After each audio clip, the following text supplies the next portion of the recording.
આ પટેલ ના 17 વીઘા જમીન ગહાઈ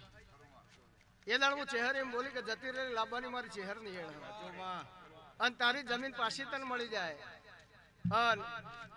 જે ધણી તારું કરીને જતો રહ્યો એ જેલમાં જાય અને જેલમાં રહે તને કગરીને એમ કે 50 લાખ તને આલું પણ મને છોડાય એટલે જે દાડ ઓના ઘેર પગ મેલ્યો એ દાડવાની તિજોરી કાંટા આવેલો હતો એટલે હું ચહેરી બોલે કે ભાઈ તારા ઘેર પૈસા નહીં એટલે મારે પેરમણી જોતી નહીં પણ હું 21 તને આજ આલીને જઉં અને 70 લાખ રૂપિયા તારા તિજોરીમાં જમા થઈ એટલે મને ચહેરને પૂછવા આવજી એટલે આ ભાઈ બોલે કે માતાજી 17 વીઘા જમીન પાસે આવી અડધી તમારી ને અડધી મારી હું ચહેરી બોલે કે એવું કોમ મારું નહીં તારી 17 આવ્યું હોય તો તને મુબારક મારો તો ચહેરને બનાવો તો બી બનાવ્યું બરાબર એટલે આ ભાવ એનો